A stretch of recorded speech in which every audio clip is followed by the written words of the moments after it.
तलाक चाहिए तो मेरी एक शर्त है, एक दर्द भरी कहानी। जब मैं रात को घर पहुंचा तो मेरी पत्नी ने खाना लगाया।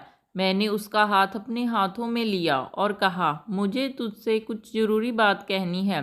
वो शांत बैठकर खाना खा रही थी। उसकी आंखों में कुछ दर्द सा साफ नज़र आ रहा था। अचानक, मुझे नहीं पता कैसे कहूँ, मगर उसे बताना ही था। मैंने बड़ी शांति से कहा, मुझे तलाक चाहिए। लगा जैसे उसे मेरे शब्दों से कुछ फर्क नहीं पड़ा, बल्कि उसने मुझसे पूछा, क्यों तलाक चाहिए। मैंने उसके सवाल को अनसुना किया तो उसे गुस्सा आ गया। उसने चम्मच उठाकर फेंक दिया और ज़ोर से चिल्लाई, तुम इंसान नहीं हो। उस रात हमने एक दूसरे से बात नहीं की। वो रो रही थी। मुझे पता था कि वो जानना चाहती थी कि आखिर ऐसा क्या हुआ जो हमारा रिश्ता टूटने की कगार पर आ गया। पर मेरे लिए उसके सवालों का जवाब दे पाना नामुमकिन था। मैं अब किसी और से, प्रिया नाम था उसका, प्यार करने लगा हूँ। अब मुझे उससे प्यार नहीं रहा। मैंने उसे उसके बरसों के प्यार की सज़ा दी थी। बड़े मन से मैंने तलाक के पेपर तैयार किए। उसमें लिखा था कि वह पूरा घर, कार और कंपनी की 30% की शेयर ले सकती है इस तलाक के बदले में। लेकिन उसने उस पेपर्स को देखा और उसके टुकड़े टुकड़े कर दिए। वो औरत जिसने मेरे साथ जीवन के 10 साल बिताए थे, वो आज मेरे लिए अनजान हो चुकी थी। मुझे इन 10 सालों का जो उसने मेरे लिए बर्बाद किए थे। मगर मैं क्या करूं, जो हो चुका उसे मैं बदल नहीं सकता था, क्योंकि मैं किसी और से, अपनी पत्नी से भी ज़्यादा प्यार करने लगा था। आखिरकार उसके सब्र का बांध टूट गया और वो फूट फूट कर मेरे सामने रोने लगी। मेरे लिए उसका रोना एक तरह से उसकी रिहाई की तरह था। तलाक की ये बात जो कई दिनों से मुझे परेशान कर रही थी, अब बिल्कुल साफ हो चुकी थी। अगले दिन मैं घर काफ़ी लेट आया। मैंने देखा कि वो टेबल पर बैठकर कुछ लिख रही थी। मैंने शाम का खाना नहीं खाया था, लेकिन फिर भी मैं सीधे ऊपर जाकर अपने कमरे में सो गया, क्योंकि पूरा दिन प्रिया के साथ रहने और कई जगह घूमने के बाद मैं थक गया था। वो शायद रात को उसी टेबल पर लिखते लिखते सो गई थी। सुबह उसने तलाक देने की शर्तें बताई। वो मुझसे कुछ भी लेना नहीं चाहती थी। उसे सिर्फ तलाक से पहले 1 महीने का समय चाहिए था। उसने आग्रह किया कि इस 1 महीने में हम दोनों वही पुराना वाला जीवन जिए, जितना संभव हो सके, क्योंकि आने वाले महीने में हमारे बेटे की परीक्षा है। वह नहीं चाहती थी कि हमारे टूटे रिश्ते का प्रभाव उसकी पढ़ाई पर पड़े। मुझे भी ये ठीक लगा, मगर वो कुछ और भी चाहती थी। जैसे शादी के दिन मैं उसे उठाकर अपने शयन कक्ष तक ले गया था, उसी तरह हर रोज़ 1 महीने तक मैं उसे अपने शयन कक्ष से उठाकर मुख्य द्वार तक ले जाऊं। मुझे लगा ये पागलपन है, मगर इन आखिरी दिनों को थोड़ा अच्छा बनाने के लिए मैंने उसकी ये शर्त स्वीकार कर ली। मैंने प्रिया को अपनी पत्नी की सभी शर्तें बताई। वो हंसने लगी। उसे लगा मेरी पत्नी कितने भी तरीके अपना ले, तलाक होना तो तय है।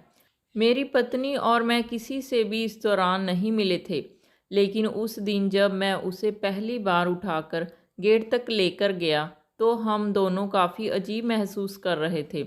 पीछे से हमारा बेटा भी खिलखिलाकर खुश हो रहा था। अगले दिन ये काम थोड़ा सामान्य और आसान हो गया।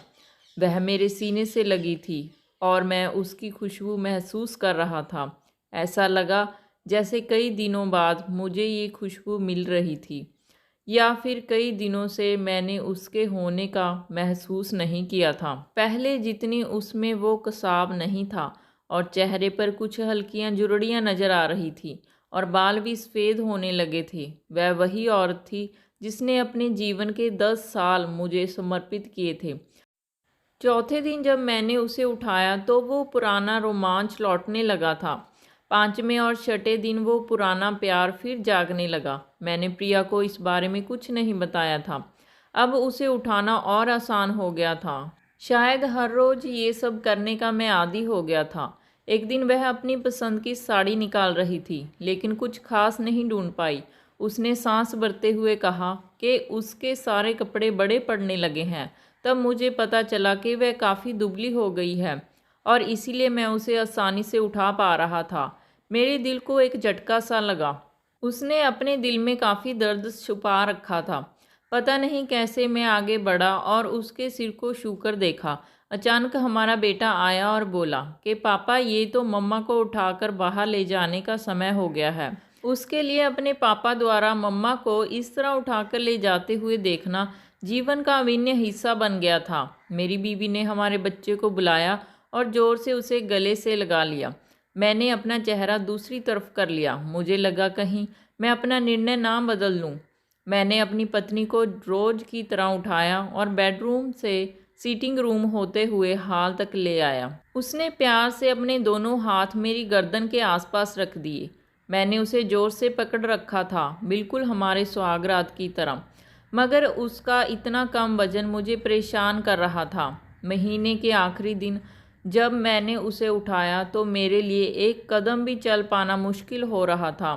हमारा बेटा स्कूल जा चुका था। मैं अपनी कार से ऑफिस गया और कार से कूदकर बाहर आ गया, बिना कार को लॉक किए। मुझे डर था कि अब एक पल की भी देरी मेरा इरादा बदल देगी। मैं ऊपर गया। प्रिया ने दरवाज़ा खोला और मैंने उससे कहा, सॉरी प्रिया, अब मैं अपनी पत्नी से तलाक नहीं लेना चाहता। उसने मुझे देखा और मेरे सिर पर हाथ फेरकर कहा, तुझे बुखार तो नहीं है? मैंने उसका हाथ हटाया और कहा, सॉरी प्रिया, अब मुझे अपनी पत्नी से तलाक नहीं चाहिए।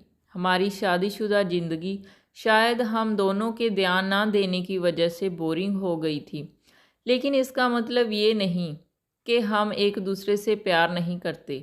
अब मुझे एहसास हुआ है कि जिस दिन से मैं उसे शादी करके अपने घर लाया था, उस दिन से जीवन के आखिरी दिन तक मुझे उसका साथ निभाना है।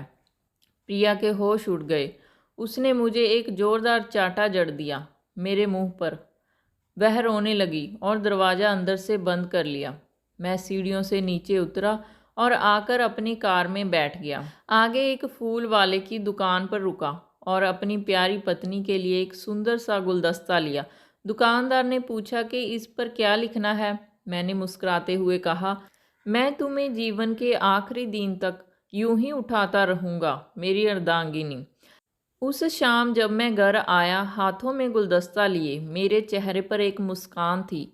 मैं ऊपर अपने कमरे की तरफ भाग कर गया, लेकिन तब तक वह मुझे छोड़कर इस दुनिया से जा चुकी थी, हमेशा के लिए। वो कई महीनों से कैंसर से लड़ रही थी, लेकिन मैं प्रिया के साथ इतना खोया हुआ था कि कभी ध्यान ही नहीं रहा।